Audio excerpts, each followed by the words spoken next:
Welcome back, everybody, to the Podecito podcast. I am your host, The Real 469. Thank you for joining me on this journey as we traverse episode by episode through our collective favorite show. Of course, I'm talking about the incomparable Las Vegas. This episode is episode 14 of the series and the season, Things That Go Jump in the Night. This episode originally debuted February 2nd, 2004, and this is a very interesting episode, to say the least, for quite a few different reasons. Let's just put it out there. Casting is the biggest thing with this episode. They somehow still pull it off, though, despite the difficulties, and we'll get into that very, very shortly. This episode, let's go through the technical stuff first. This episode was written by Gary Scott Thompson and Gardner Stern. We've seen them before. The director was Paul Shapiro.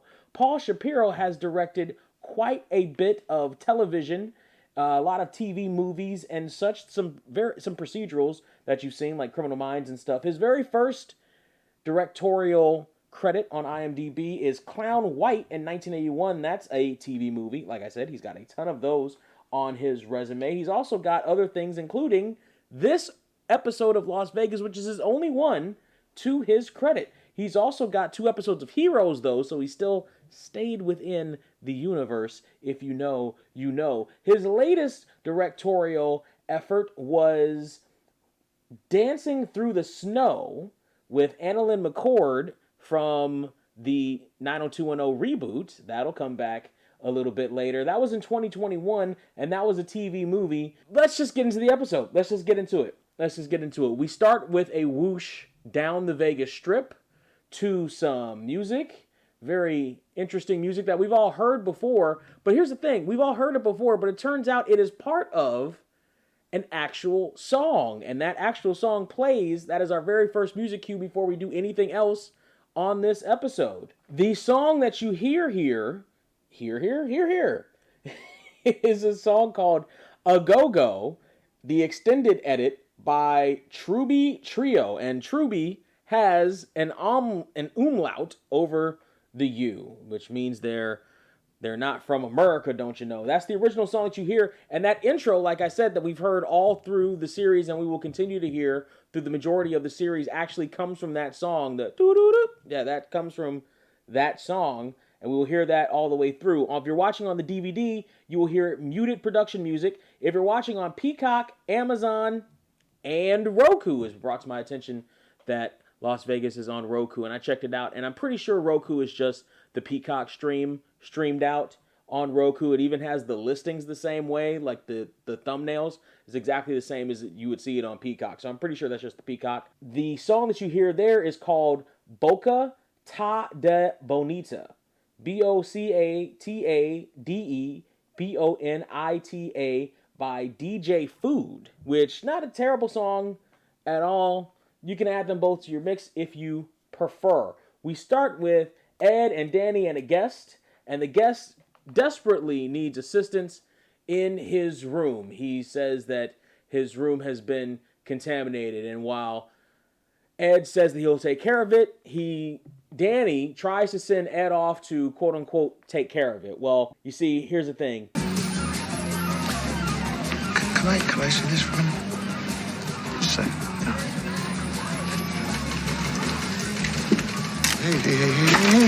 Hey. I don't take anything anymore. I spoke to the doctor. You don't need it. You know what? I'll take this one. Yes, you will. Meanwhile, Mike has Mr. D's clubs, and he's going to take him to his car. But Danny pilfers one from the bag. You know they have cameras there, right, Danny? In any event, Danny goes to... Now, by the way, keep this in mind. While you're watching this episode, Danny is said to not need crutches anymore, to his leg to be absolutely fine.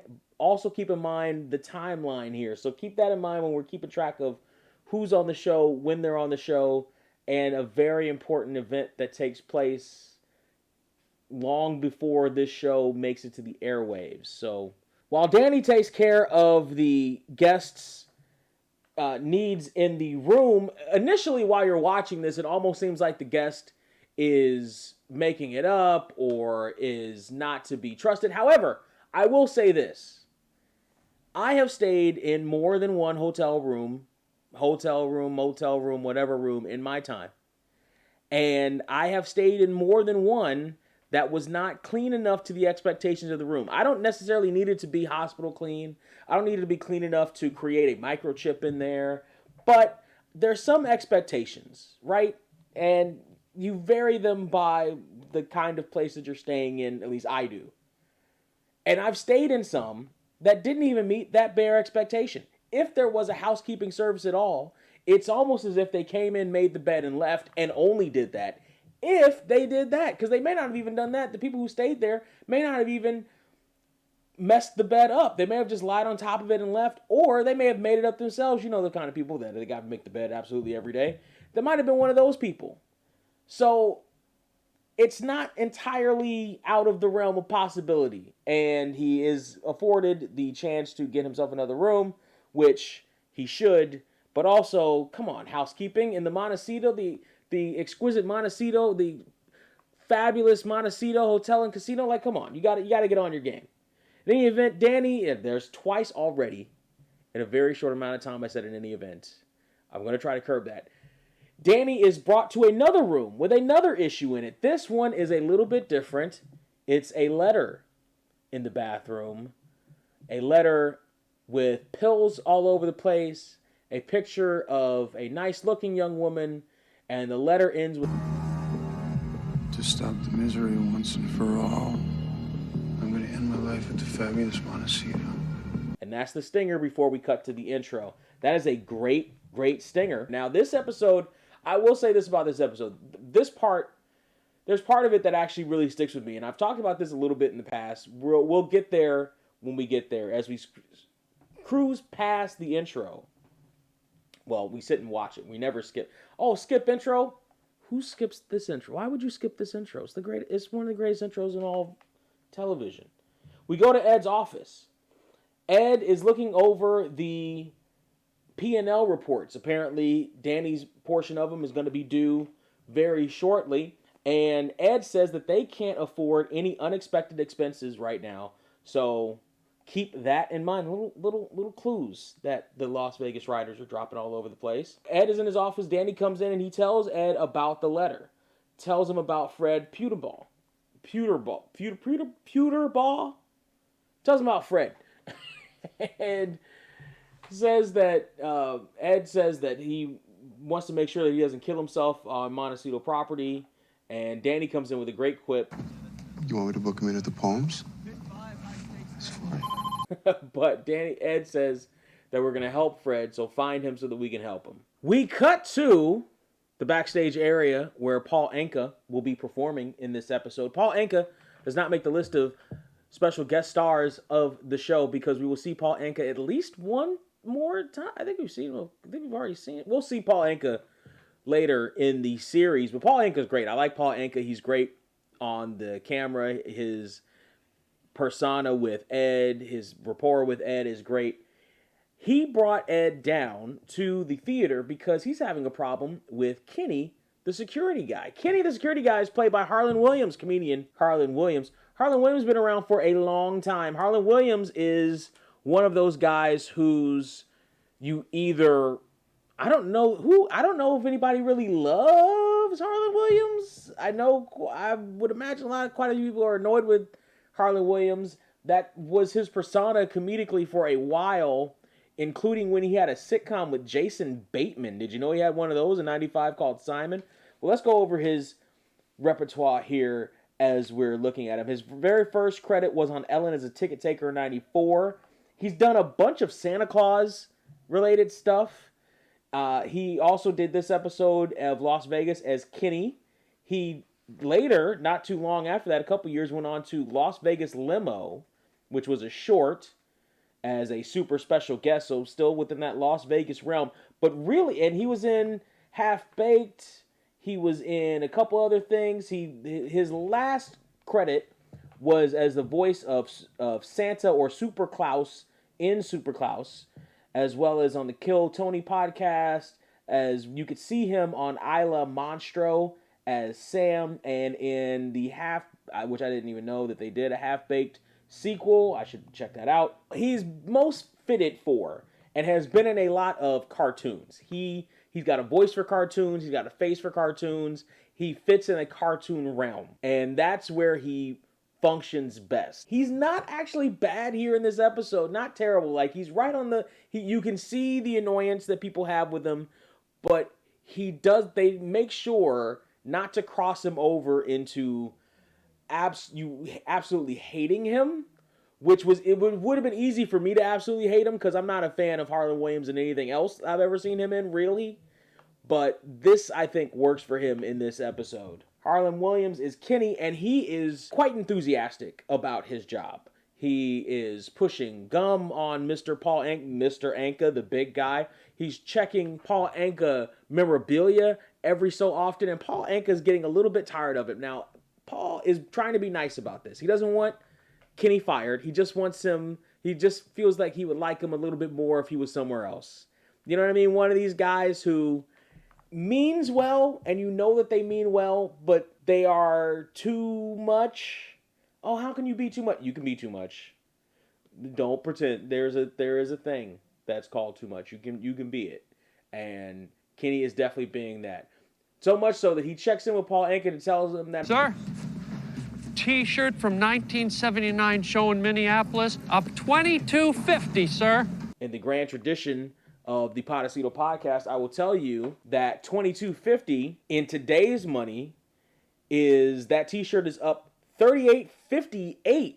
We cut to Mystique, and Sam is in there with the first actually problematic guest on the show. He is Brian Austin Green.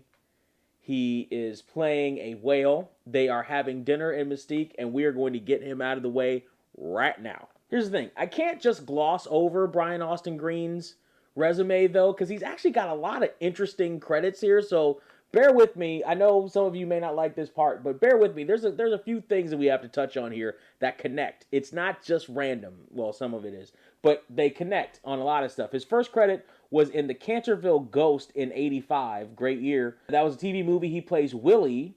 He was also on the new Leave It to Beaver. Do you remember that show? He was also on Small Wonder for 2 episodes as Gary. I loved Small Wonder. I loved it. Like, that would be a show... Small Wonder isn't a show that fits for a podcast, but it should fit for a video. I should do a video on Small Wonder. His very next credit after that was on a little show called Good Morning Miss Bliss, which transfers to Saved by the Bell. We'll get to that. He was also in Baywatch. He was also in Knots Landing for 27 episodes because Las Vegas loves their soap stars. And I think I figured out why Las Vegas loves their soap stars. Now, mind you, he's also in another soap that you may have heard of from the 90s. We'll get to that when we get to that. But I think I figured out why Las Vegas loves their soap stars. In listening to the commentary with GST and them talking about the shooting schedules and how one day they're shooting all out of whack and all out of schedule, and looking at this episode and when it was probably shot, maybe, or some of it might have been shot at one portion, another section might have been shot at another portion. I would imagine the haphazard pace of that, the speed of learning lines and getting stuff off the ground and getting the scene shot and the episode shot and keeping track of everything, that's probably a skill that is learned best on the set of a soap opera. At least back then, when soap operas were 5 days a week and you had to be on your mark and learn your lines and hit the thing. 5 days a week, a brand new script every single day. So that kind of pacing probably is why the casting director likes to bring in soap opera stars. He was also in Adventures in Babysitting, the TV movie. Why was it called a TV movie? Because it was a pilot where he played Daryl Coopersmith, the friend of the family in Adventures in Babysitting. You remember that movie? It was a great movie. I've seen this pilot. I didn't even recognize that it was Brian Austin Green. Terrible pilot because it didn't fit with sitcoms of the time. Terrible pilot. Or it fit with sitcoms of the time, but the movie doesn't translate to sitcoms. Awful pilot. Terrible pilot. It's terrible. If you're a fan of Adventures in Babysitting and you want to watch a little bit of interest, find that. He was also in Melrose Place for 3 episodes playing David Silver. He played David Silver again for the Shanice music video, Saving Forever for You. Not as Brian Austin Green, as David Silver. Interesting crossover. Who's David Silver, by the way? Oh, David Silver was his character in, what's that show? What's it called? Oh, yeah, Beverly Hills 90210. Yeah, that's where you really know him. But Beverly Hills 90210, later, joining the cast of that, was a little girl by the name of Tiffany Amber Thiessen. Tiffany Amber Thiessen was also in a show called Saved by the Bell. Came from Good Morning, Miss Bliss.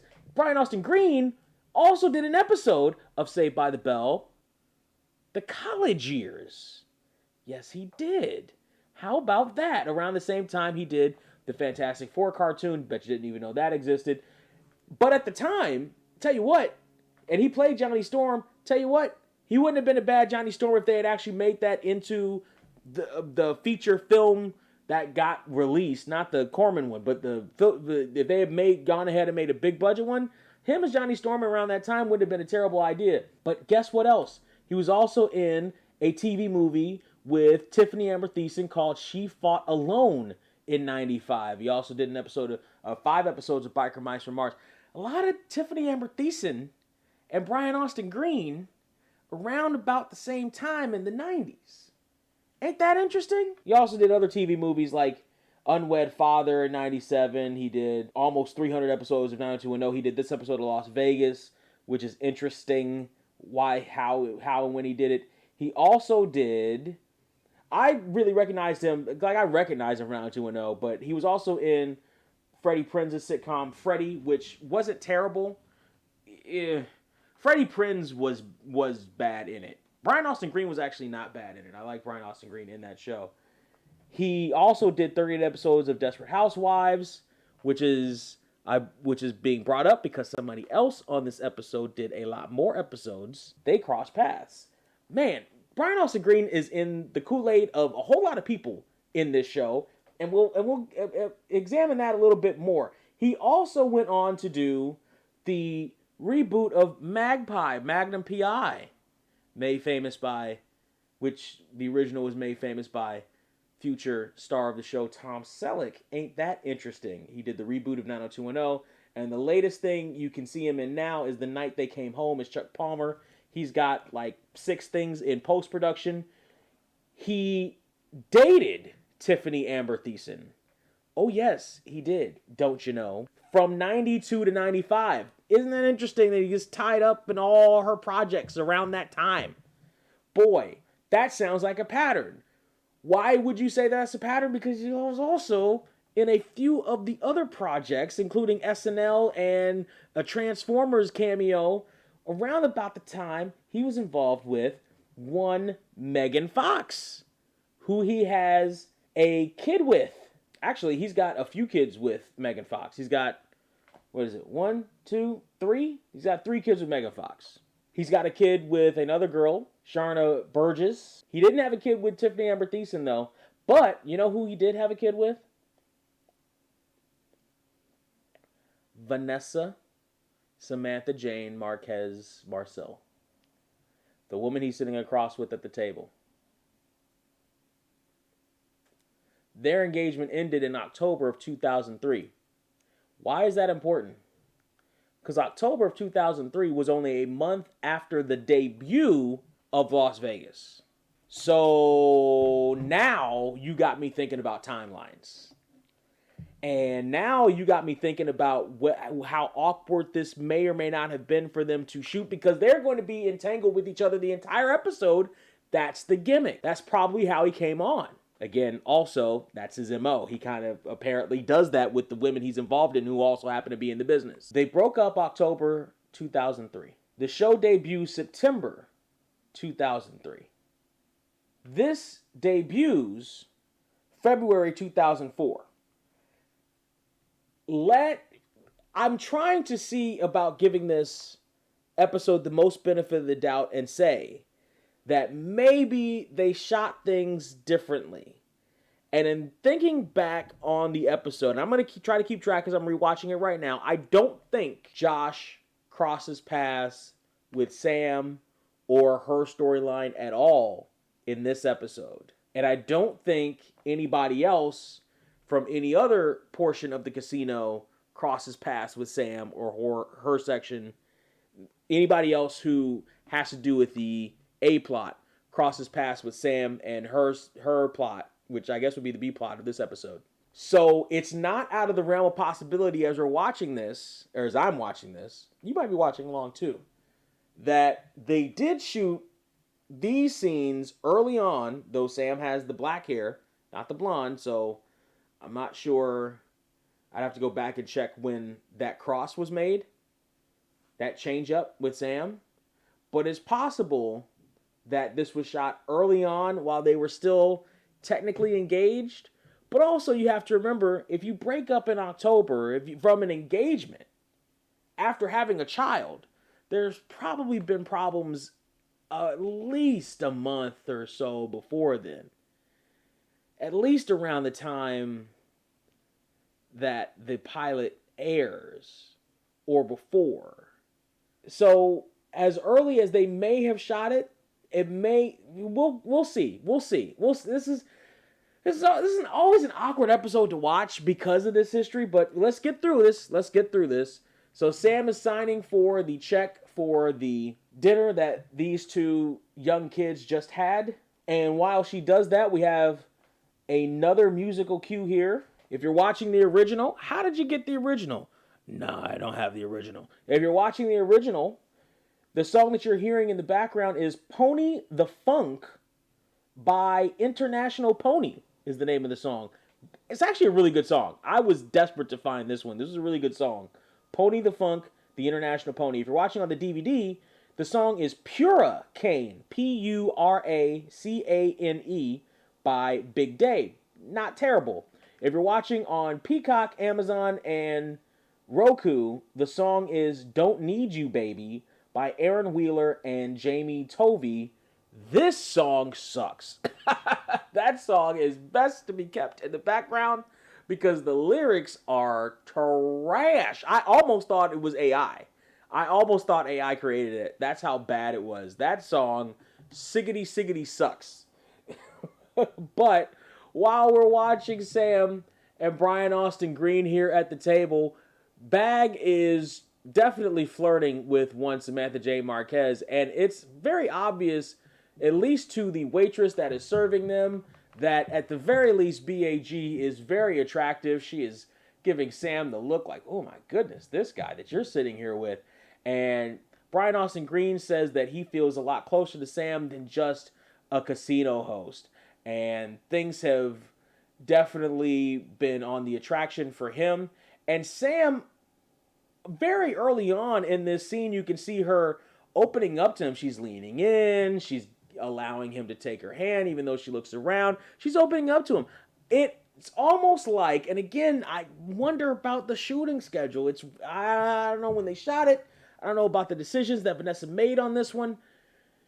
It's almost like residuals from Sam lowering her guard and opening herself up a bit more after the Danny incident in Hellraisers and Heartbreakers, after coming out of her shell a bit and having the softer side be opened, the clam shell be opened by the awkwardness of one Daniel Tiberius McCoy. She's softer here. She's not just doing her usual host shtick with him, like sitting at the table, like it's her and him alone at the table, like and it looks like a date. It's definitely a date, and he can feel it, and he's definitely looking for something here.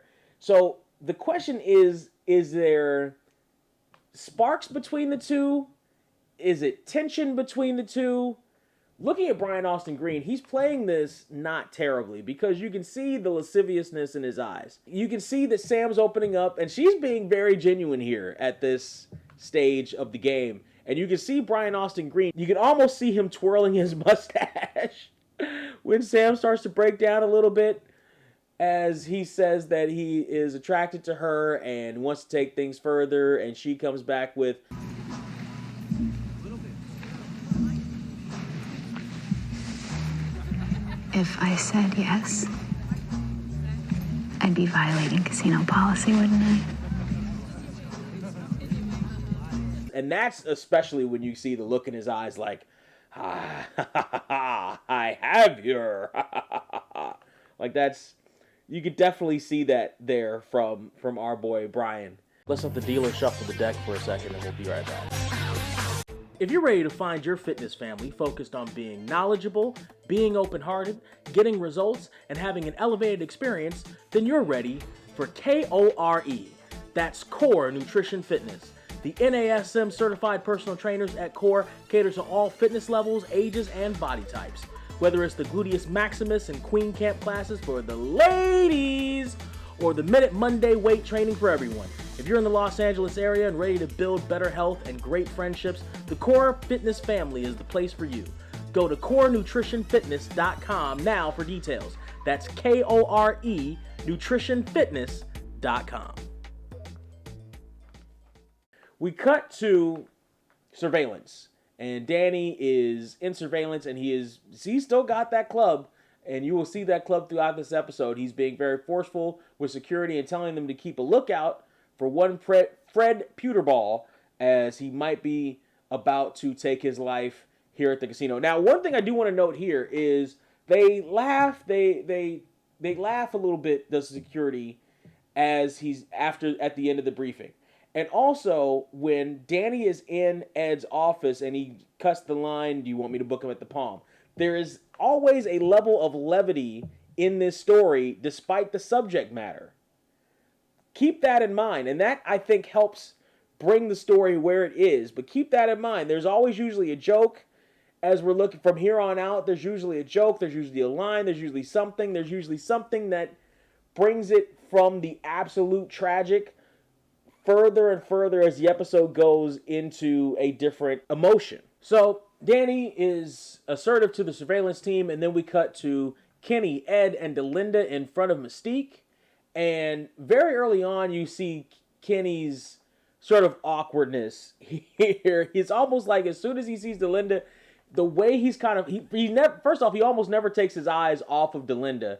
And everything he says has a little lilt of weird, awkward flirtation, including, You're as handsome as your father, Miss Delaney. And also, If anybody's choking,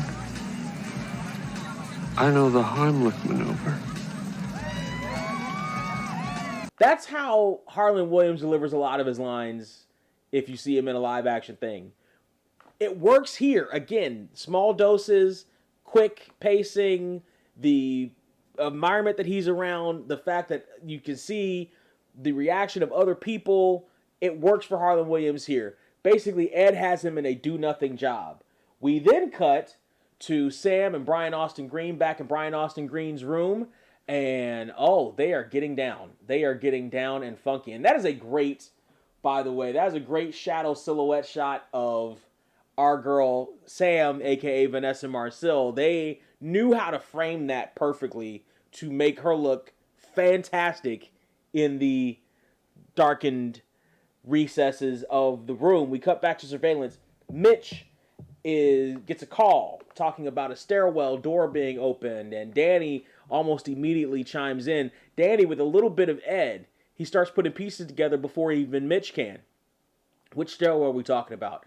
That one has access to the roof. And then he does facial recognition and goes up and tries to intercept Fred. Now, one question I had is, why would he go through the trouble of doing facial recognition? It's obviously Fred. Fred looks just like Jon Lovitz, and the reason why Jon Lovitz isn't very special guest star is because we will see Jon Lovitz again soon. Which, spoiler alert, I suppose he's not going to jump.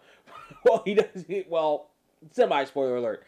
But why doesn't he do that? Because there are some legal ramifications, I guess, if you get to the wrong person. But also at the same time, yeah, just go and stop that guy, because he's not supposed to be going up that stairwell anywhere. It doesn't matter exactly who he is.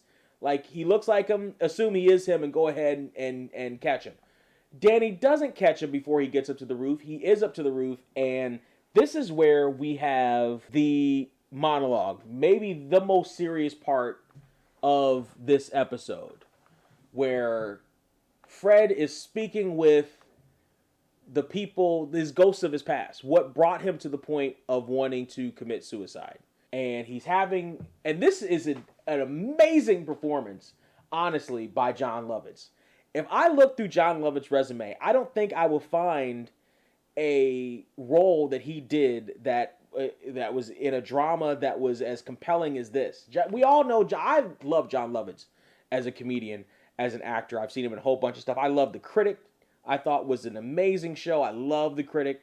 I used to have a ritual every night The Critic would come on. I'd have a ice cream sandwich and I'd sit and watch The Critic. I love The Critic. It was a great show. I liked him on SNL. I generally like Jon Lovitz, and anything I've seen him in, I'd be scarce to find something I didn't. I don't think I've ever seen him do a dramatic role, do a dramatic reading, do dramatic lines. And he nails them. You feel for him. You know where he is at this point in his life mentally. Even if you haven't been there before. Now, mind you, by the time I got this DVD, I'm not going to turn this into a therapy session, but I've mentioned it on the show before that I found my way to Las Vegas via a DVD that I won in a radio contest at a time of my life where things were very bleak, things were very dark. I was in a low point in my life. I was essentially Jon Lovitz's character here. Now, mind you, my ending so far hasn't been the same as one Fred Buterball's. Here's hoping. But I was at that point in my life. Very, very, very down point in my life. And it's not, and by the way, I've actually heard this story from a few other Las Vegas fans in some shape, form, or another. So that's kind of a weird thing that this show of all shows, not a show about therapy, not a show about mental health or doctor, not any of those shows. This fun-loving show about a casino in Las Vegas and decadence and sex and crime and all this other stuff is the show that has a fan base, that has a lot of people that are like, yeah, you know what? I kind of found this show at a dark point in my life and I love it. So Jon Lovitz is up there and he's going through the ghosts. Hey, Linda. You can't just toss people aside. Just toss them aside like they're just so much...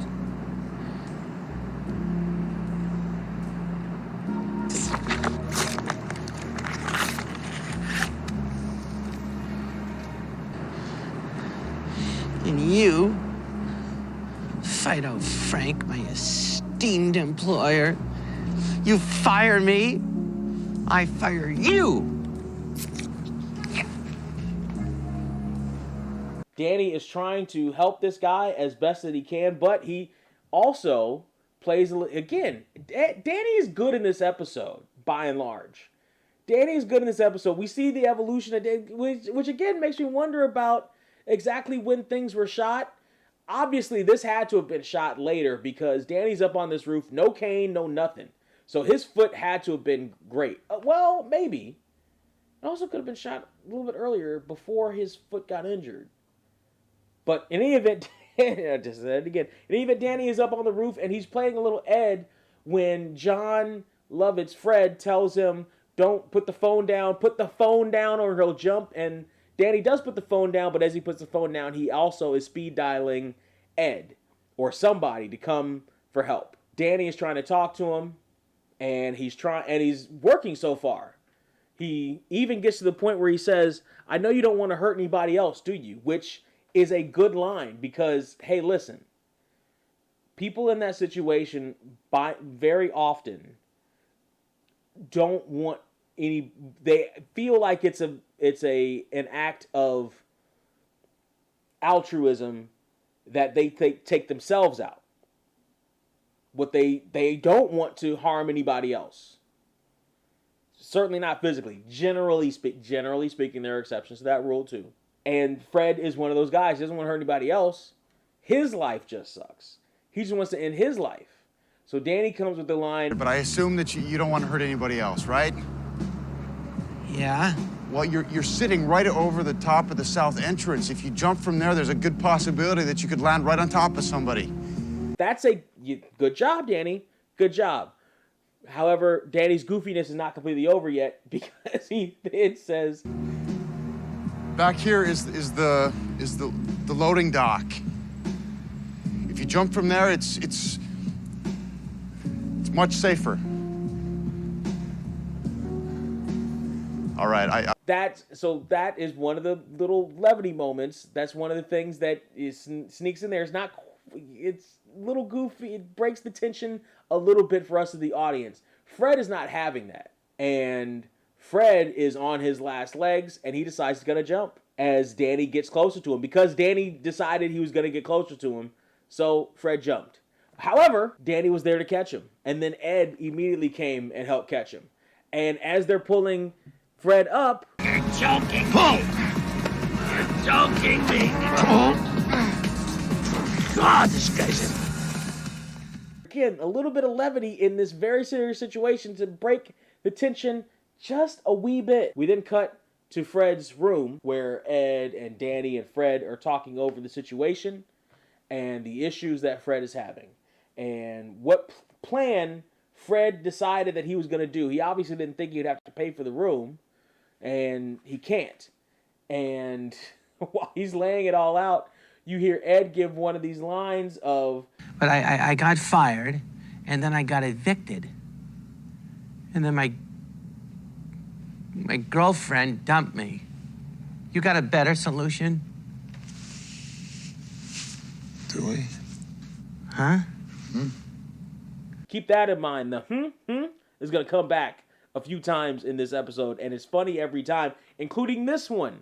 Again, tapping a little bit like Jon Lovitz had his serious moment on the roof. However, a little bit of gallows humor here. We're going to try to break that and bring that tragedy over to the other side of comedy. And as Jon is telling his story, Fred is telling his story to Ed and to Danny. Ed is looking at him intently, deep in the eyes. Danny doesn't really know what to do, but Ed, I think, does. Ed is going to try to help him out. He's going to try to teach him how to gamble a little bit. He's going to be the personal guest of theirs for the next couple of days. And what is that I hear? Oh, did you hear that? Let's hear it. Oh, is that fairy dust I hear? Yes, that's fairy dust because it's the Montecito Magic making a roaring comeback after it was broken in episode 13, causing all kinds of havoc all through Montecito. In episode 14, the Montecito Magic is back in a real way, and we will see how it's back in a real way. Ed hands over about $200 to Danny to help Fred learn how to gamble because money won is twice as sweet as money earned. By the way, that $200 that Ed handed over to Fred just then equates to about $343 in today's money. That's a good little starting point. And so Ed is going to help him out. And as he walks away, he exhales, again, a little bit more levity in that. But before he does that, he tells Fred with this old school mentality of, you know what, you just need to be cheered up. So he's going to help him cheer up. But he also says the line. Anyway, look, I'm glad you're here. And that is a very powerful line when dealing with somebody who's on the verge of complete breakdown, like Fred is. We then cut to Connor, a.k.a. Brian Austin Green, and Sam in the Bellicera. Sam wants to call it off, but so does Brian Austin Green. And the reason that Brian Austin Green gives is because he doesn't want to move hotels. He likes it at the Montecito. And Sam is thoroughly offended. Ideally, you might think, oh, maybe Sam's... not her ego is hurt, because initially you would almost kind of think Brian Austin Green's ego is hurt when he says that he wants to call it off. But no, Sam is just initially thrown off by the fact that Brian Austin Green is going to, it's frozen on a very funny part, is going to try to break it off just for the hotel amenities. That's strange enough, except we are met with one Paris Hilton as she walks into the scene. Hey, baby. Hey. Have you met my casino host, Sam? Sam, this is Madison. Sam, she just got here this morning. Hi. Paris Hilton is Brian Connor's girlfriend and fiance in this episode. This is another casting choice I never would have made. I have never been a fan of Paris Hilton or her rise to fame. Remember, in episode 9, Year of the Tiger, the Zhao sisters were supposed to be modeled after the Hilton sisters, and we got the Hilton sisters. So again, where's the timing in this, right? Because they brought the Zhao sisters as a stereotype or play off of the Hilton sisters. That episode was earlier. You would think that they would have done that because they couldn't get the Hilton sisters, and then they got the Hilton sisters after they got more traction from the network and from ratings and such. Did they shoot this before? When did they shoot this? When was this episode shot? It's very, very curious to me. Like, if it was shot after the Year of the Tiger debuted or was shot, that's around the time or after Vanessa and BAG's breakup. In any event, Paris Hilton's first credited role as anything other than herself, because she's got a whole bunch of them as herself. What a talent. Is Wishman Girl on Beach in 1992, before anybody knew who she was, when she is figured out to be quote-unquote somebody. Her first role was in Sweetie Pie in 2002 as 2.0. She played a character at least named Barbie. She might have actually played Barbie in a movie called Wonderland with Val Kilmer and Lisa Kudrow in 2003. She was in Win a Date with Tad Hamilton as Heather, uncredited. You know who else was in Win a Date with Tad Hamilton? That's right, Josh Duhamel, Danny McCoy. They never crossed paths on this episode, though. They never crossed paths in this episode. She did this episode of Las Vegas. She did a few other things, including American Dreams, where she played Barbara Eden, a.k.a. Jeannie from My Dream of Jeannie, which I feel like that's just insulting to Barbara Eden.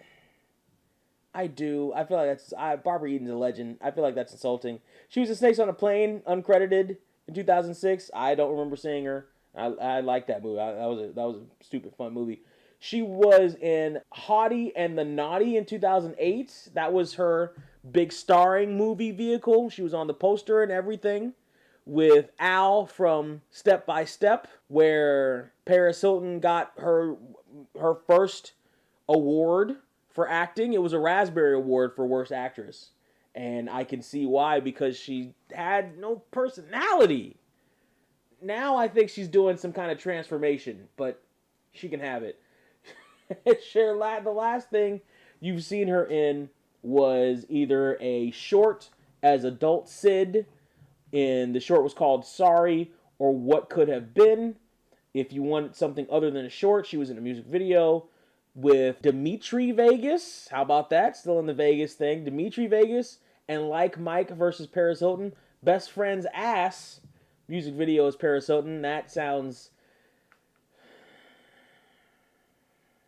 She played a voice of dog Bella in The Dog Who Saved Christmas Vacation. Because when I think voice actresses, I think Paris Hilton. And she was Leshy in Supernatural. That's the last role she had in something that you might have actually seen her in an episode in 2009. That's Paris Hilton. Ugh. Yeah. So Las Vegas cast Paris Hilton because they knew that Paris Hilton was hot at the time, was popular at the time for whatever reason, and they could use her all over the bumpers. And even before I watched Las Vegas, I remember seeing these stupid adverts with Paris Hilton for Las Vegas all over NBC because she was a very popular thing at the time. And I didn't even watch Las Vegas hadn't even come on my radar yet, but I watched NBC, and these stupid ads played all the time. You wouldn't have known that Brian Austin Green was on this episode. You wouldn't have known Jon Lovitz was on this episode. Paris Hilton, though. I'm done ranting. At least for now. Brian Austin Green introduces Sam to Madison as his fiance. Don't you know? And Sam is absolutely flabbergasted. She's been hit with quite the combination of emotions here. First, Brian Austin Green is breaking up with her when she wanted to break up with him. Then he's doing it because he likes the amenities at the hotel and doesn't want to leave any place else. And then she's getting married to Brian Austin Green on Friday. And that was the part of the line that I'll never forget that line because they played that on bumpers over and over and over again. Let's leave Paris Hilton, please and thank you, and shoot to Danny and Mike and Fred sitting at video poker. Mike comes over while Danny and Fred are sitting there, and Danny is trying to teach Fred the better points of video poker and trying to change his luck a little bit. Fred is breaking out of his shell just a tad, and he ends up with 3 8s, and he ends up winning $10, which by today's standards is $17.50. So he's up $17.50 in today's money, and you can see the magic just seep into Fred's eyes. You can see the glow. You can see the magic hit Fred as he does. Hey. Trip 8s. You want $10? I did? Yeah. Hey, you want to cash out or do you want to keep playing? I want to keep playing.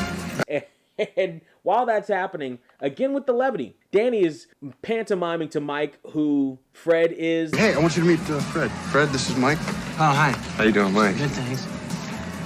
Huh? Nothing. And as Fred wins, Mike comes in with a line of Living on the edge. I like that. Nice meeting you. great line read by Mike. Great line read by Mike.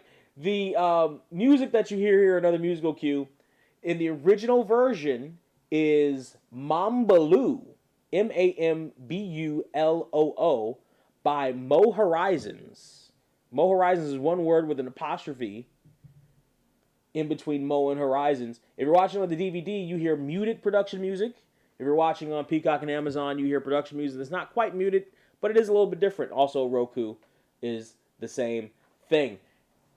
As Danny decides he's going to leave Fred to video poker, he gets Greg, the security guy, who gets called out a lot in this episode, and we've seen him before, and we'll see a lot more of him later. Danny meets up with Delinda. Now, DD Shippers, this is an episode for you. And this is another thing that almost makes me think that this was maybe shot earlier than other episodes, but maybe not because Danny's still on the cane.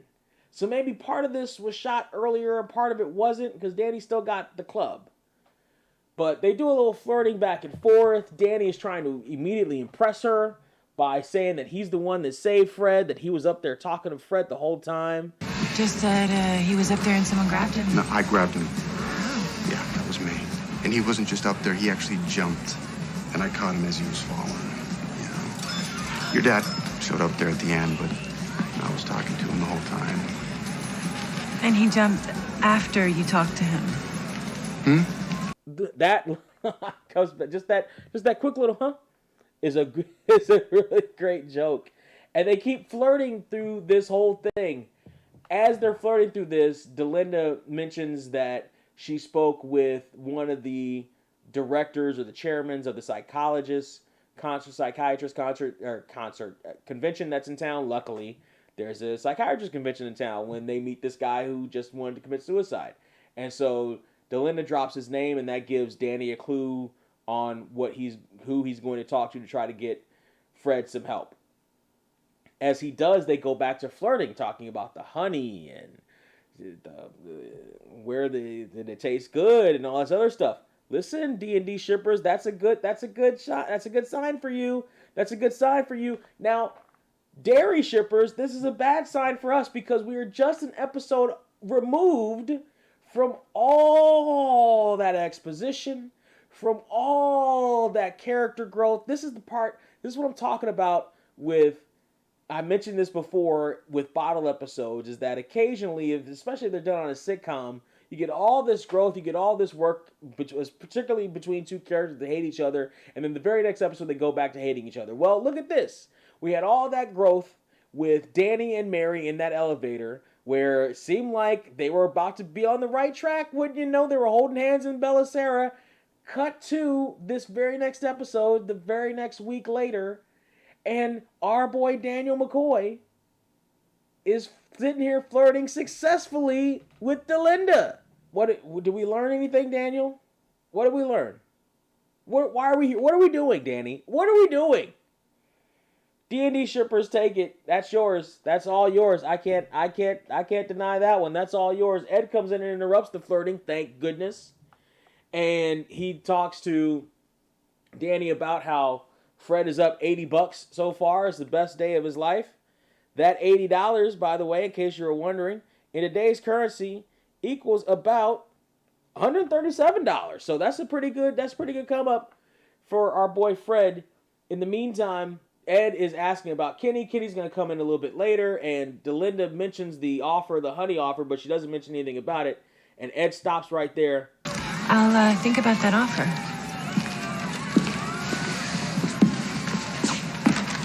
What offer? You were talking about the mistake, and, it was nothing. Great line. And you can see the little smirk there from Ed because he knows that they were flirting. Why don't you take a little break? Yeah, that's a good idea. I'm gonna stretch the legs, wash the face, refocus. There you go.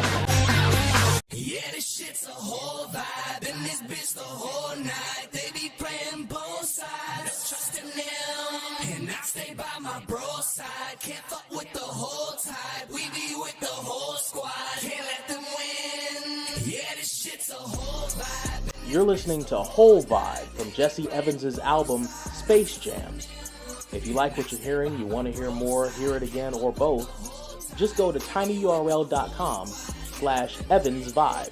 That's tinyurl.com/EvansVibe. I'm back on my bullshit. No mic, but I'm shooting and I'm back with a full clip. Pay attention to the flows I'm delivering. Cut off of my bros to my hoes to my... Cut to Connor and Sam at the elevator bay. Connor is about to go do some practice swings because he's got a big golf game coming up, and Sam is confronting Connor about the situation, about Miss Paris Hilton coming in and the fact that Sam was not aware that Connor was involved with someone, let alone engaged. And Connor says the line... I swear women take this too seriously. Okay, first of all, I am not women. Now it appears that our Samantha J. Marquez is getting back in her shell. Remember how we talked about Sam's heart? Her sweetness can be found in the barbed wire? Another load of barbed wire has just been delivered to the site. They're about to bury that little bit of sweetness in a few more pallets. Tons of barbed wire at the end of this, and you can see them squaring off with each other, fighting with each other. And is this acting? is this good acting? Is this real? What is this? Is this just good? Like they're reciting the lines? Is it just good acting? Let's hope so. Let's hope so. We cut back to Sam, or not Sam, Fred, as he's at video poker, and Nessa comes up and introduces herself to him, and Fred is up $125. That $125, let's do that. Let's do the calculation. In today's money is $214. Fred is up right now. That's a pretty good chunk of change. And Nessa is going to try to teach Fred a few other bits of gambling here. And Fred says the line, Everyone is so nice here. Yeah, it's a bit obnoxious, isn't it? great line there by Nessa. But that's the Montecito Magic. The Montecito looks fantastic. All the people that work there are so friendly and nice, and they want to help you. They want to help you with your problems. They want you to win. They want you to do all these things. That's fantastic. Oh, that's what makes Las Vegas the show better. Even then, even with the odds as they were then, the still reasonable enough odds back then. That's what makes Las Vegas the show better than Las Vegas the town, because of the caring of the people at this casino. Fred says he wants to try his hand at blackjack. Nessa says, a minute to learn, a lifetime to master. Ain't that the truth? And Fred, feeling good enough, takes a shot. And Nessa, not being mean, just being matter of fact. And then could we? No. Just to cash you out. Danny goes to one of the convention sites for the psychiatrist, and he meets our psychiatrist friend. And this guy is an accomplished actor in his own right. We're going to talk about him for just a half second. The actor's name is Mark Moses. Mark Moses has been around for a long while. His first credited role was in Getaway for an episode as Philip. There's no date on that. Do you want to date? The first dated appearance was in One Life to Live. I tell you, these Las Vegas guys, they love their soap opera actors. One Life to Live is Benny Stewart in 1983 for 2 episodes. He also did a show called, I don't know if you've heard of it, it's called ER. Have you heard of that? Where he played Mr. Marks.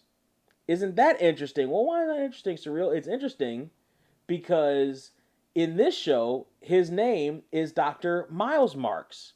And this episode aired about a year after the ER episode aired. So I wonder if they're the same character. Did Mr. Marks in ER, was he on his way to becoming a doctor? Did he not put down that he was a doctor in ER? And then he comes to Las Vegas where he wants everybody to know, and he wants everybody to know that he is an accomplished psychiatrist.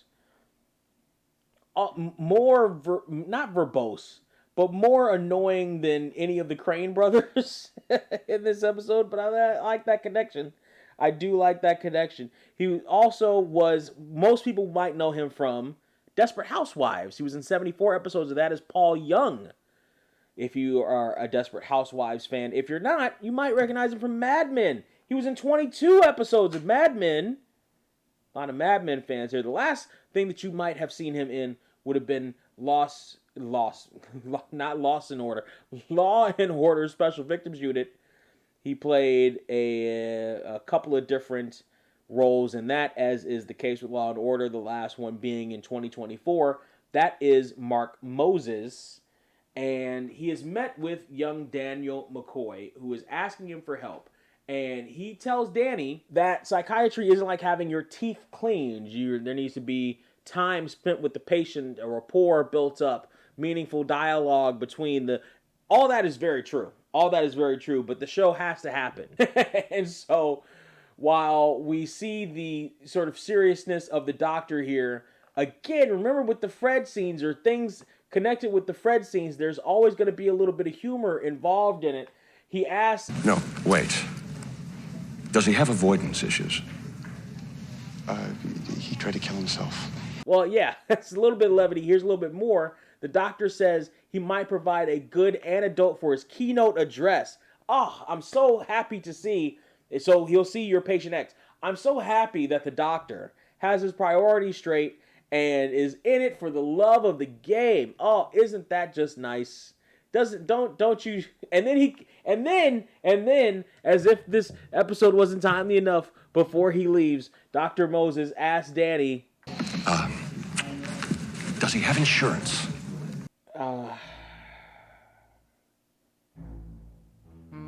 Doc, you might not want to ask about insurance right now. You just might want to do this one pro bono. Just saying. Let's go to Mystique. As we're in Mystique, we get to see Gunther again. I love Gunther. Gunther's back. Gunther is back. Raise a glass. Gunther is back. You little monkey man.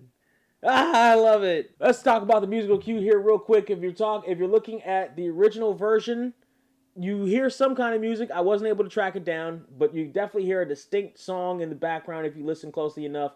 The DVD has a different production song in the background. Peacock, Amazon, and Roku have an actual song. That song is called Skit 4 by Sidewinder. And you know what? It's a great song. I know. It's music, man. It's a great song. I added that to like 5 different playlists when I heard it. I'm like, oh my goodness, this song is fantastic. Skit 4 by Sidewinder. Add that to all the playlists you can. In the meanwhile, the people at the table, specifically the wife, is asking about the pork tenderloins that she heard were a little bit dry, and immediately Gunther, with his cheetah print captain's uniform with beret, or I don't know what it is, but it's definitely Gunther, is asking about Benito bringing this to somebody's attention. You can see the look on Delinda's face. Molly Sims doing some great work here because she knows how temperamental our man Gunther is when he hears anything about his cooking. Did Benito tell you this? You will find him and whip him like a naughty schoolgirl. Except it was the security guard out front.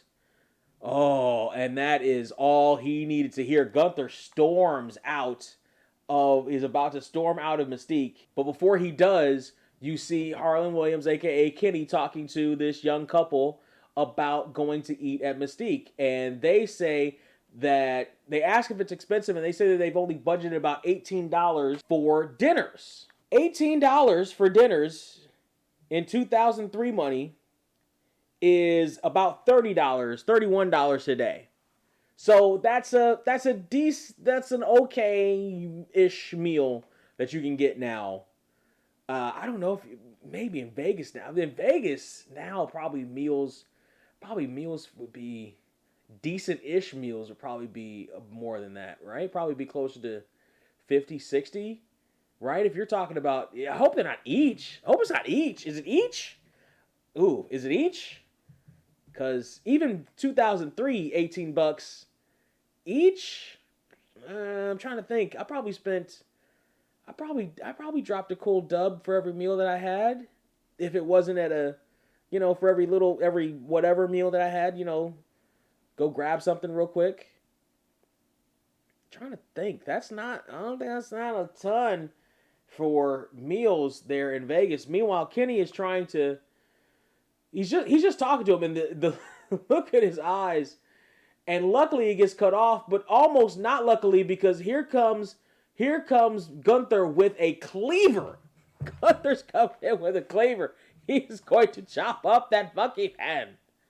He is 100% going to chop up that monkey man. And Kenny, the greatest security job he's done so far this episode, whisks that young couple away to safety from the wild, vaguely European man with the cleaver, who is stopped luckily by Delinda, who restrains him and calms him down, and he settles down, and then he gives the line, Gunther, What? don't! I will not have a monkey man in my restaurant. You have got to settle down. Okay, all right. I'm settling here. But you can prevent me again if you like. And Delinda is just happy that Gunther hasn't killed anyone and walks away. We cut to Fred Puterball at the blackjack table, and he's winning.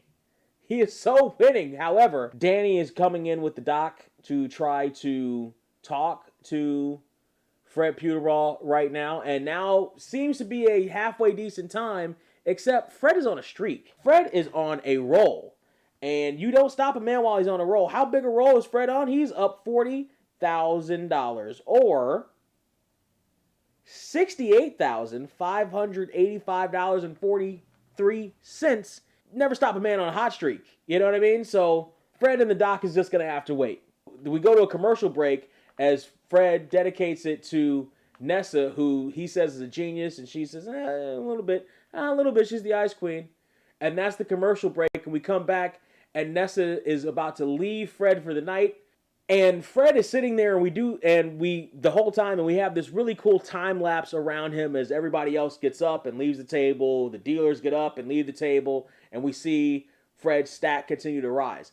And this CG was done phenomenally, with the time lapse and everything was done phenomenally well, because Fred is still just there talking to whoever he's talking to in real time. Fred, I'm off. See you tomorrow? Absolutely. She's my inspiration.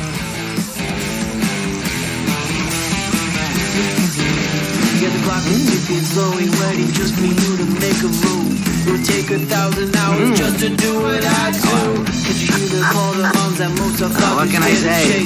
If you wanna ride with me, then you gotta I know.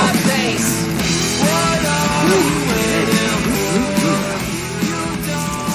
you've been here all night. Who needs sleep when you're having fun? Meanwhile, we hear a musical cue here. If you're watching the original, the song is Walkie Talkie Man by Stereogram. Stereogram spelled S-T-E or Stereogram. If you're watching on the DVD, the song is Unexpected by Sprung Monkey. And if you're watching on Peacock, Amazon, or Roku, as much praise as I gave the last song, Skit 4, the one that they play on streaming is it's not as bad as the one that they played in Mystique, that the one with the terrible lyrics.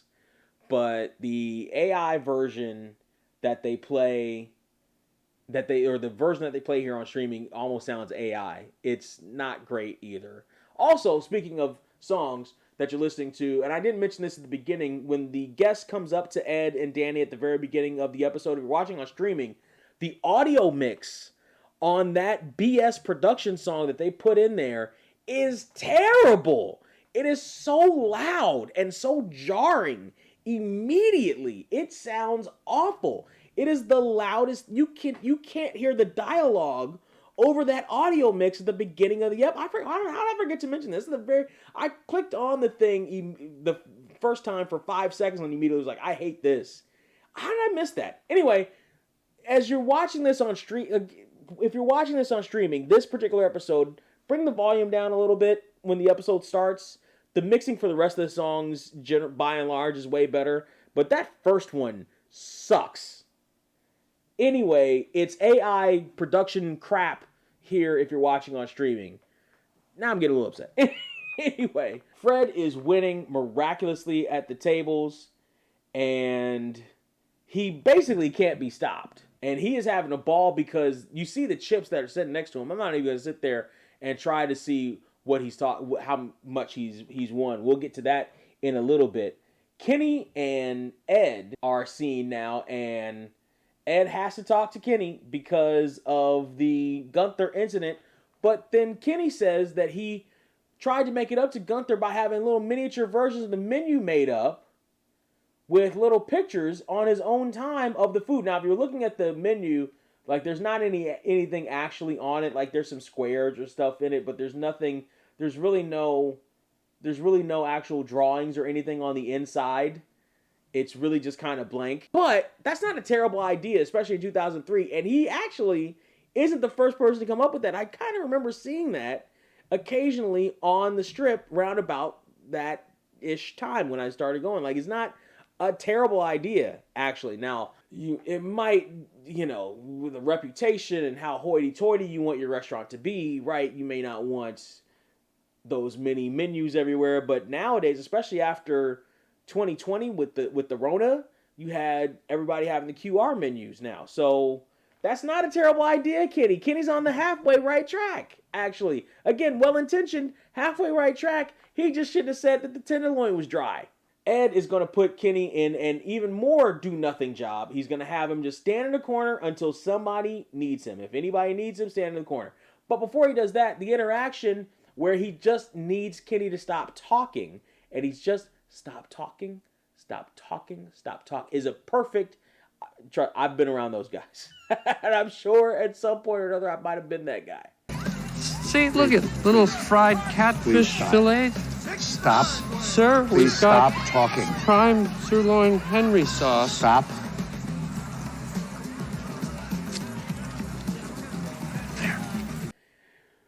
That is a great little thing that Ed did there with Harland. That interaction is perfect considering the kind of personality that we see from him. And so he has Harland stand there until somebody says, "We need you." And then almost immediately, he's needed because over where Fred is winning a whole bunch of money, going on 15 hours there's a guy sitting next to him, Mr. Piken, who is stinking drunk. And this is still probably somewhere in the morning-ish, because remember, Nessa came back, so it's still probably somewhere during the day. But hey, it's Vegas. You're supposed to be able to be stinking drunk in Vegas at any point in time. And so Piken is entirely too drunk to sit there at the table, and so he's got to leave. And as he's leaving, he's tipping girls with chips in their cleavage. He's definitely drunk. So he's definitely drunk. So keep that in mind, though. He tipped one girl a chip. I can't even tell how big that chip was before he left. But in the meantime, Kenny had to take Piken up to his room. Now, interesting tidbit here. That's as close as Harland Williams, the comedian, and Jon Lovitz, the comedian, are ever going to get in this episode or in this show. That little window, that's as close as they come. I don't know what the results of that would have been. Maybe it's on the cutting room floor somewhere. In any event, Ed is coming up to Fred, and he's looking at the stack of chips that he has accumulated so far, and he asks Nessa exactly what we got there. Just under $400,000. For those curious, $400,000 adjusted for inflation comes to $685,854.35. Just under that, our boy Fred Puterball has. And again, remember, with the Fred stories, there's always going to be a little bit of levity. Ed comes in with, What you got there? Just under 400,000. Should let the guy fall. Huh? It's just a joke. And Fred says, huh? And again the huhs. Again the huhs. And Ed brushes it off, and he says a line that I say to this day, with the same inflection, usually with the same meaning to people. Continued success. Continued success. Continued success. We cut to the Belisara, or the Mystique, and we have another Paris Hilton scene, yay, with Brian Austin Green and Sam. And Sam is trying to get this guy away from her. Yet again, she's having a meal with him, again with his fiance, and she's trying to assume that he will not be in Vegas much more, that he's settling down, but Madison is okay with him coming to Vegas and having fun, and they're going to get married, yes, on Friday. And this is an interesting thing here. You can see Vanessa Marcel crack her knuckles at the sound. She is incredibly uncomfortable. The body language she had with Brian Austin Green in that first scene is entirely different now. She's hunched over. She's not leaned in. She's almost hunched over. Very aggressive, the way that she's looking at him. And she is asked about what kind of maybe sexual positions that she might know to help with the honeymoon. And Madison is like, ooh, yes, tell us. And as she's telling us about the squeeze play, I would yell the safe word immediately if any girl came to me asking about the squeeze play. You could again see the eyes of Brian Austin Green, and this time they're not as hidden. This time they're almost, you know what his eyes remind me of in that scene? They remind me of Vince McMahon's. Specifically when Stone Cold Steve Austin is running down how he can't fight Vince McMahon right after WrestleMania 14, and you see the eyes, the control, the beadiness of Vince McMahon's eyes. You can kind of see the beady eyes of Brian Austin Green as he's looking at Vanessa, talking about making him a eunuch, then Beverly Hills 90210 eunuch. We cut back to Nessa and Fred, and Nessa is actually trying to get Fred to quit. He's on a fantastic run. He's got 4 stacks of red, 4 stacks of blue, 6 stacks of yellow, all stacked super high of, I don't know how much those chips are. He's got 2 women on either arm. The brunette, the Asian one, she's very attractive. He can't stop. He's just winning a ton of money. And so Nessa's trying to come in, almost not as a cooler, but she's definitely trying to come in and tell him, hey, listen, you can leave now. Like, you can stop playing. You can stop taking the casino for all the money. But she does it very nicely, and Fred says he's actually going to take a break for the Paul Anka concert, and if he starts losing, then he'll walk away at that point. Except I can't lose. It's my destiny. Hold on a second. Let's get a new deck in here, and we'll be right back. I assume you're interested in large amounts of money. It's Vegas, who isn't? If you like the podcast and you want to help support it, you can send a Cash App, join our Patreon or Subscribe Star, or buy us a coffee. Just search The Podecito on all those platforms.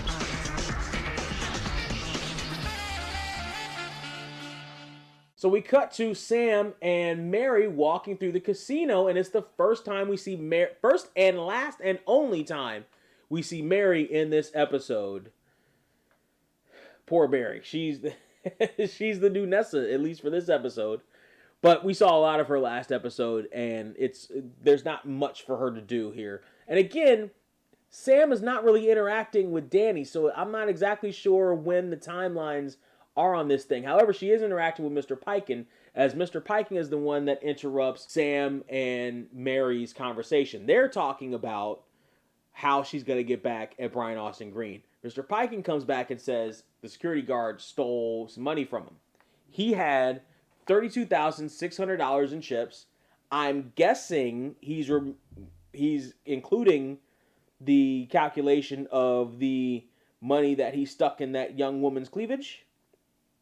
If he is, then his calculation today would be about $55,897 in chips that he had on him.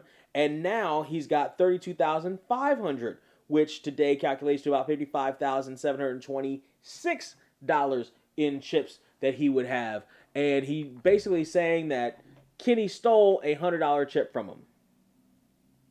Well, Danny doesn't know that for sure. He knows that Mr. Piken was very drunk, but he's going to comp Mr. Piken $200 on his account anyway. And Mr. Piken says, yeah, okay.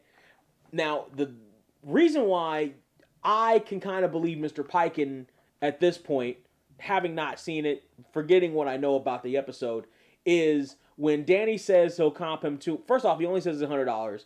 And when Danny says he'll comp him $200, he says, yeah, okay, I guess. Like, he's not asking for a ton of money. He's not asking for the world. He's not even sure what he's asking for, but he gets the $200 and he says, yeah, sure, fine. Yeah, something. Give me something for my compensation. So that makes me think that he might actually be in need of compensation.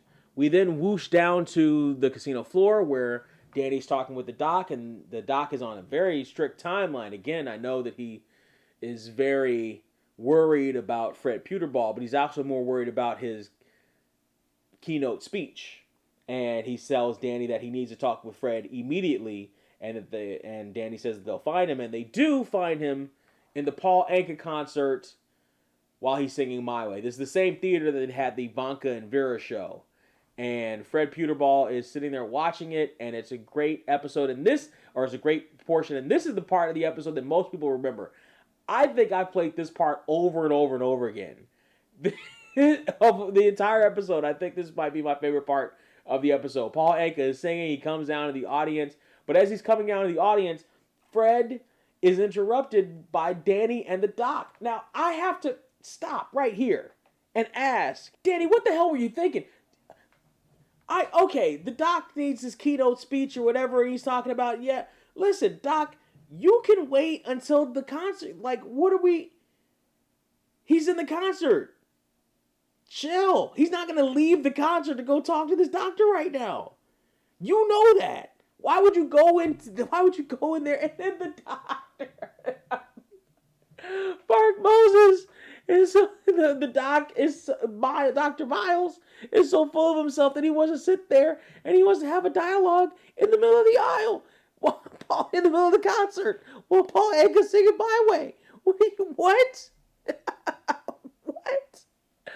You can't even have a conversation with a toddler at a school play. Oh my gosh. What is this? That's the ludicrousness of this doctor, if we're being perfectly honest. And Paul Anka sees them and immediately turns this into, at this point, his greatest moment on the show. I'm going to say at this point because there's another great musical point Paul Anka has on this show. I think it's next season, as a matter of fact.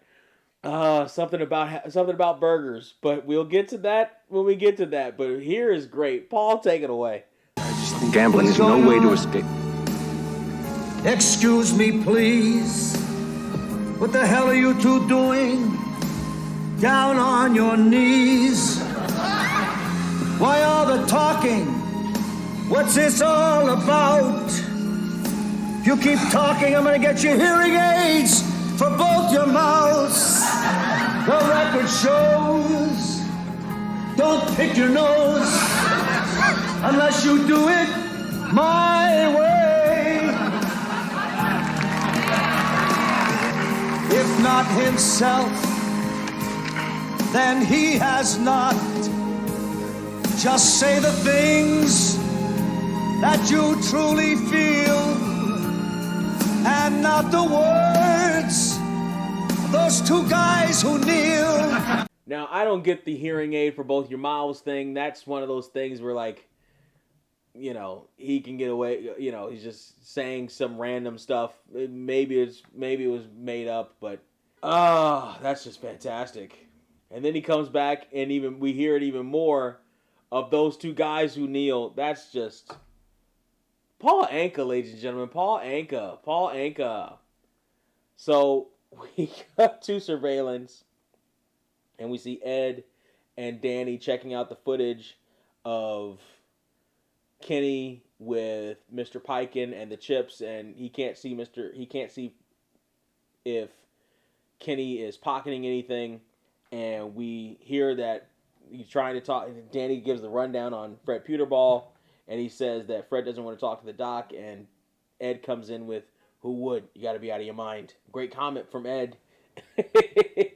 And Ed says that he's got to get rid of Fred because Fred is cutting into the quarterly profits. He is up entirely too much. He's up entirely too much at this point. He's up $3 million. $3 million in today's money is about $5,143,907.61. That is a ludicrous amount of money off of the back of a $200 starting point. So Ed talks about how Fred is single-handedly cutting into the quarterly profits of the casino, as he is right now up $3 million. Now that $3 million, here's the thing. I just looked it up. Casino quarterly profits are actually in the billions. So while in 2003, Fred would have been cutting into the quarterly profits, adjusting for the quarter, dividing by 4 for the quarter, it's still a percentage. They can still, the lights will stay on in the Montecito, but that is a big chunk of change that is leaving their hands at the hands of Fred Puterball. So Ed has to somehow get rid of Fred, and Danny says you want to toss him out after you told him you would help him, and Ed is going to try to give him a little bit more time to lose, but that Montecito Magic has a spell on him. In any event, Ed doesn't believe that Kenny stole the money. There's nothing that they can see on the monitor to see that he pocketed anything, except Kenny comes in to the room and he shows that he did in fact steal a $100 chip from Mr. Piken. Oh, Kenny.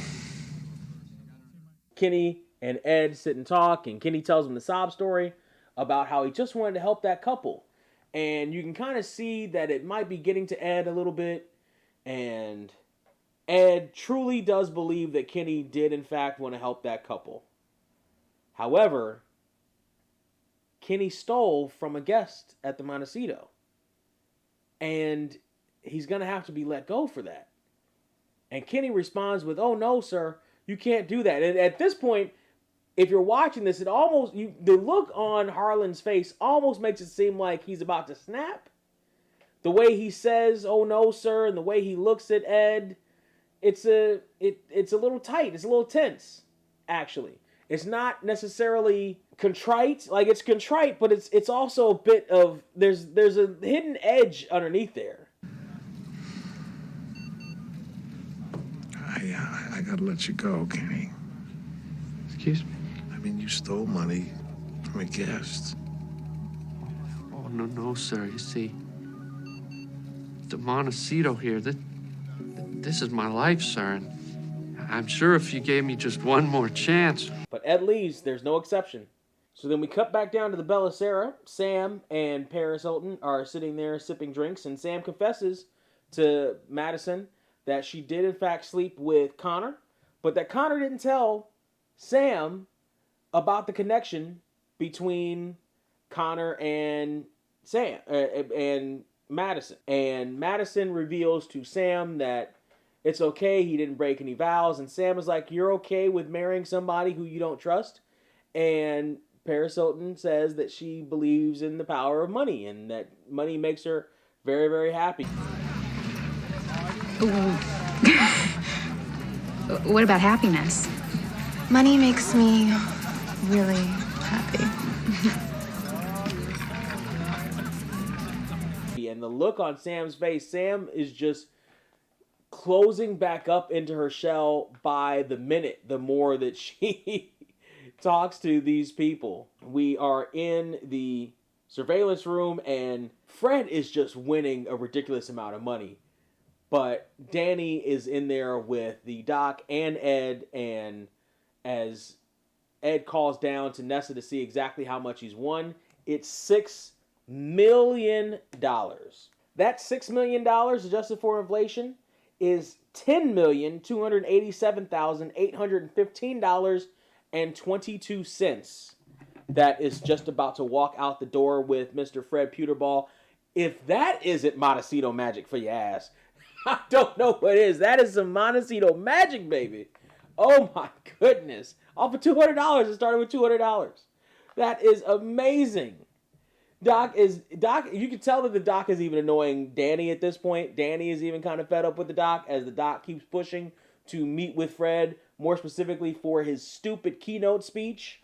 But even at the craps table, Fred can't lose. And the doc asks, are you any interest in my opinion? And Ed comes back with, Excuse me, do you have any interest in my opinions? Excuse me.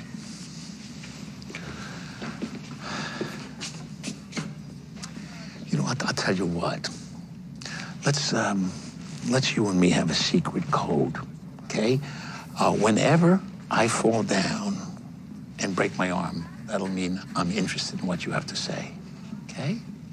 That's a great headline. I would almost thought he would have threatened the doc, but he didn't. He basically just put this ludicrous thing that's basically told the doc, shut up, as they're walking through that hallway, that very hallway, their hallway. And in the middle of that, Ed says that Fred is playing completely unconscious. He can't lose. And that's a halfway, I'll be honest with you, that's actually a halfway decent way to win and to play in Vegas. It's unconscious.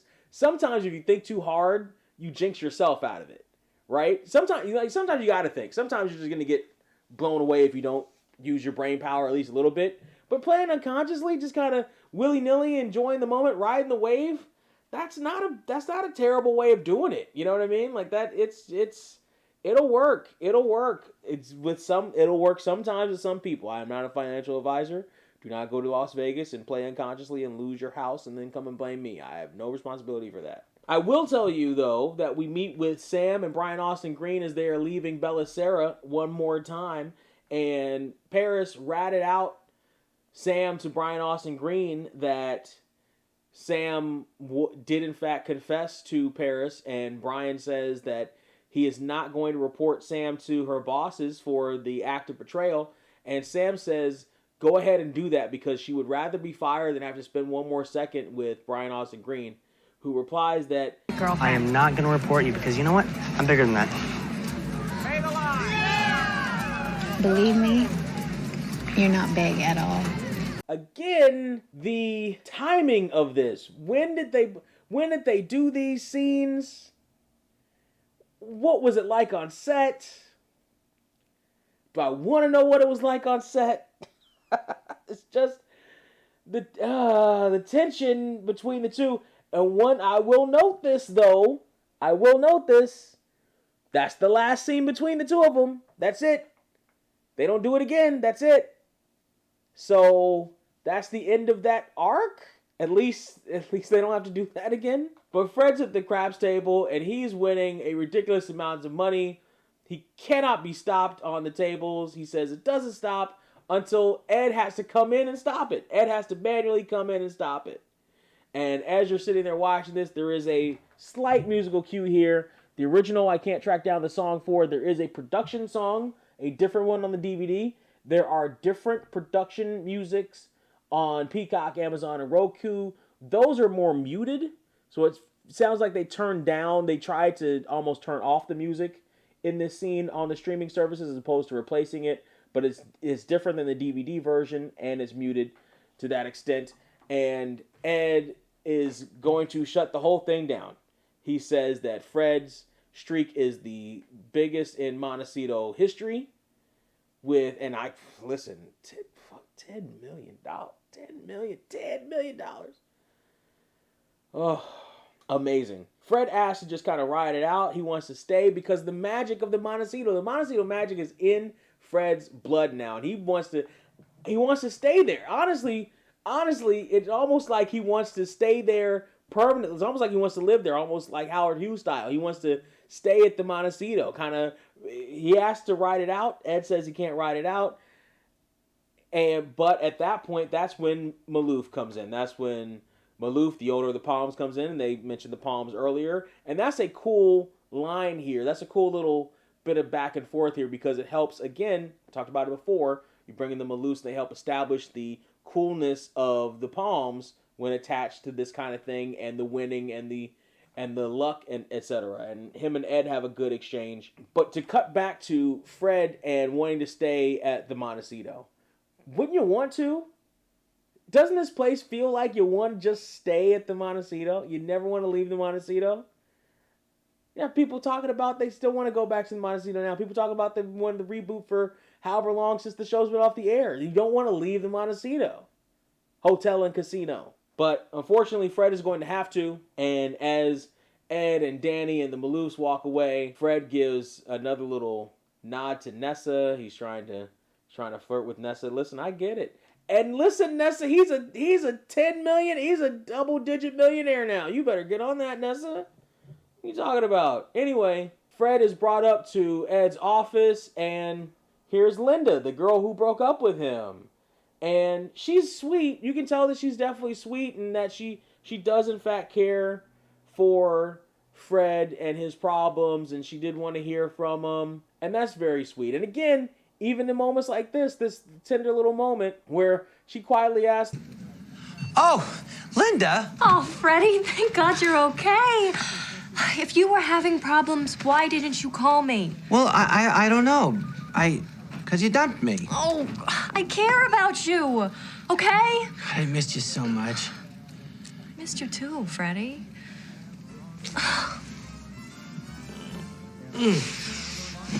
They said you won some money.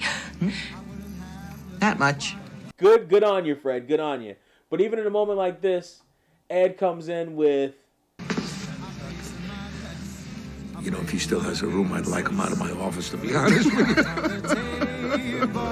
That's a great line. That's a fantastic line.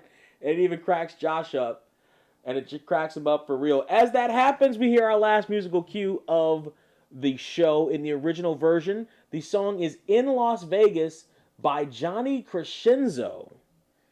And I can't find it anywhere. I initially thought that was a Frank Sinatra song. Johnny sounds just like Frank Sinatra on that track. I tried looking up the lyrics. I tried all the avenues I could until I found out through LasVegas-theseries.com in the Wayback Machine that, which by the way, go if you want to support the show, if you a roundabout way, you can also support the Wayback Machine. They need help as well and recapturing a lot of this stuff that we look back on. It's Johnny Crescenzo's In Las Vegas. I like that song. I would love to find it somewhere. I can't find it anywhere. It's not on YouTube. It's not anywhere that I can find, and I would love to find it. It's a great sounding song. If you're watching on the DVD, the song is Love's Gonna Getcha by Joel Evans and Friends, featuring David Sparkman. And if you're watching on Amazon, Peacock, or Roku, the song is Taking a Gamble by Adam Saunders and Frank Shelley. That's my least favorite of the three. I like In Las Vegas best. I like Love's Gonna Get You, Love's Gonna Get You, not a bad song.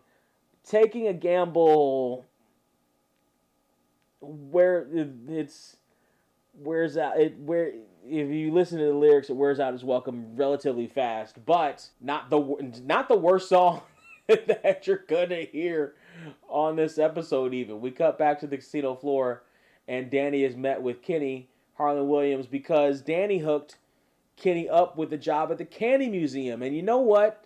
That's a perfect fit for a guy like... Remember how I told you that Harland Williams is a perfect fit for cartoons? The Candy Museum is a perfect fit for Kenny. Honestly. Good on you, Danny. And that might be a little spark of the Montecito Magic right there. So, but far and away, Fred Puterball had the most Montecito Magic this episode. A little bit here on Harlem, but far and away, it's Fred Puterball. In the meantime, Ed chases Kenny off, and Danny even confronts Ed about how he heard that Ed even sprung for some psychiatric help for Fred when he gets back to San Diego. Ed says, yeah, okay. But at that moment, he discovers that... Let me see something. It's my 6-iron. Where the hell did you get my 6-iron? As he's using it as a cane. And now Danny's got to walk alone. No cane, no crutch, no nothing. He's got to walk on his own. And that's the end of the episode. That is Things That Go Jump in the Night. It's an episode for me that's personal because of the Fred Puterball angle. I connect a lot of the guest stars on this show. I think I connect probably with Fred probably the most. Again, not with the winnings yet. I haven't, knock on wood, although if somebody wants to support the Podecito, you can buy me a $10 million coffee if you want to. or go to the Patreon and drop a donation. Cash App is also open. I'm just saying, if you want to support the show. Again, the other support cast is a tad hit or miss for me. This is an entire home run of cast members. Again, I could spend the rest of my life never seeing or hearing anything about Paris Hilton ever again. Brian Austin Green, I've liked in some stuff, but I just don't know the answer to when they shot this. There's no answer to when these scenes were shot, when how they were done, what the tension was like, what Brian Austin Green and Vanessa Marcil's relationship was like when they shot it, even if they shot it before they officially split their engagement. How long before were there problems? I don't know. And how long before do they shoot this? It's just an awkward, in that when you know some of the history. I haven't even gotten into all the history. I haven't even gotten with back and forth with the custody and any of that. Just knowing that they broke up around the time that this was shot and or filmed and or conceived.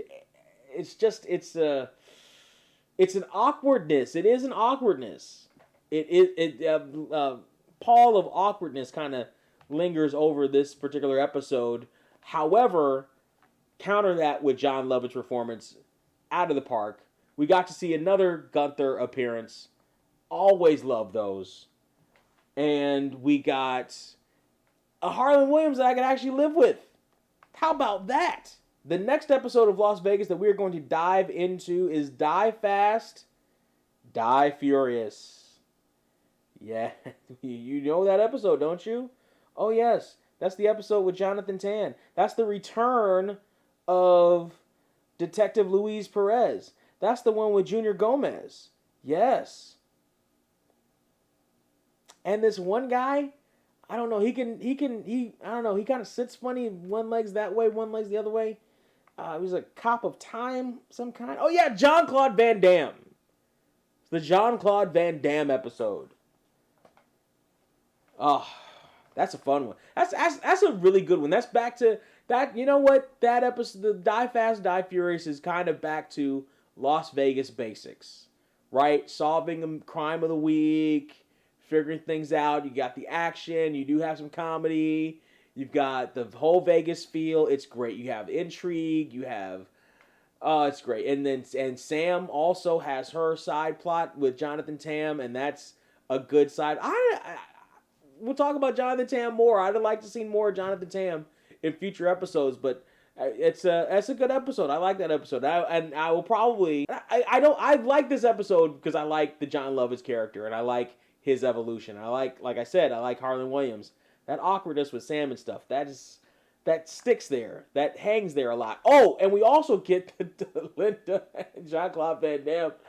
Our relationship is great, and we also get Sledgehammer in on that episode. Next week is going to be fantastic. I can't wait to talk with you about it. In the meantime, the in-between time, I want to thank you so much for coming along with me on this journey here through our favorite show, Las Vegas, for things that go jump in the night. I love it. Don't you love it? If you do love it, let me know how much you love it in all the avenues that you can on the social medias. I love speaking with you guys on Twitter and the Las Vegas group on Facebook, as well as in the comments. If you're watching this on a video streaming site such as Rumble, I thank you for that. All the Rumble people that are over there as well. Share. And in the meantime, the in-between time, as always, please, especially right now in the where we are with the seasons, as I'm recording this, we are hurtling towards the holiday season. And we're in the middle of holiday season. We're hurtling towards Christmas. In the meantime, the in-between time, please, as always, take care.